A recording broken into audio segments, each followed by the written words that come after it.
আজকে রান্না করব পোড়া কাতলা তেল ঝাল। এটা কিন্তু সাধারণ রান্নার থেকে সম্পূর্ণ আলাদা।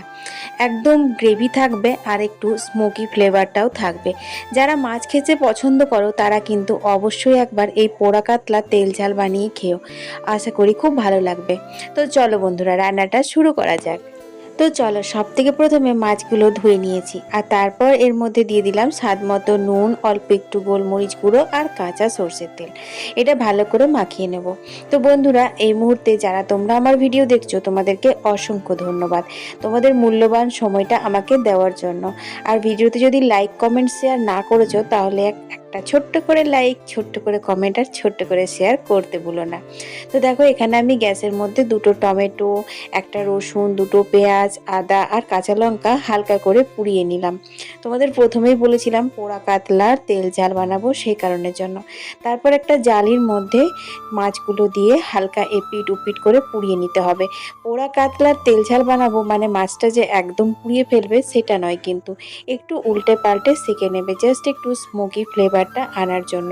তো দেখো, মাছগুলো কিন্তু আমি উল্টে পাল্টে সেঁকে নিয়েছি। তো চলো বাকি রান্নাটা শুরু করি। এদিকে যে পোড়ানো পেঁয়াজ, টমেটো, রসুন ছিল সেগুলোর খোসাগুলো হালকা করে ছাড়িয়ে নিচ্ছি। আর এগুলো কিন্তু অবশ্যই ঠান্ডা করে নিয়েছি। তারপর এগুলো কিন্তু পেস্ট করে নিতে হবে। তো আজ আর শিলনোড়া না, আজকে মিক্সিং জারে সমস্ত কিছু দিয়ে দিয়েছি। তারপর এগুলো চলো একটুখানি পেস্ট করে নিই। এরপর কড়াইয়ে দিয়ে দিলাম হচ্ছে সর্ষের তেল। বাঙালি রান্না মানে কিন্তু সর্ষের তেল। গোটা জিরে ফোড়ন দিয়ে আমি কিন্তু মশলাটাও ঢেলে দিলাম, যেটা পেস্ট করলাম। স্বাদ মতো লঙ্কার গুঁড়ো, নুন, হলুদ দিয়ে এবার মশলাটা ভালো করে কষিয়ে নিতে হবে তেল ছেড়ে আসা পর্যন্ত। যেহেতু এর নাম হচ্ছে তেল ঝাল, তো সেই কারণে তেলটা একটু ছাড়াতেই হবে, তাই না? তারপর দিয়ে দিলাম ফেটিয়ে রাখা টক দই।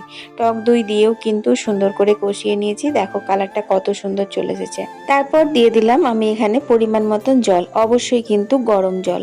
তোমরা ঠান্ডা জলও দিতে পারো, কিন্তু গরম জল দিলে আমি দেখেছি রান্নার স্বাদটা আরও ভালো হয়। এরপর দিয়ে দিলাম আমি পুড়িয়ে রাখা মাছগুলো। মাছগুলো দিয়ে ভালো করে উল্টে পাল্টে আর ঢাকা দিয়ে দিতে হবে খানিকক্ষণ। ওদিকে মাছটা হোক, ততক্ষণ আর একটি মশলা বানাই। গোটা জিরে, গোটা ধনে আর গোলমরিচ আর দিয়ে দিয়েছিলাম হচ্ছে দারচিনি। তারপর ওটা ভেজে সুন্দর করে আমি দেখো গুঁড়ো করে নিয়েছি। এইটা কিন্তু ওপর থেকে দিতে হবে মাছের মধ্যে, তাহলে এর ফ্লেভারটা একদম পাল্টে যাবে আর খেতেও কিন্তু দুর্দান্ত লাগবে। তো বন্ধুরা, প্রত্যেক দিন একঘেয়ে রুই কাতলা ঝোল আর ঝাল না খেয়ে একবার কিন্তু এইভাবে অবশ্যই ট্রাই করে দেখো, আশা করি খুব ভালো লাগবে।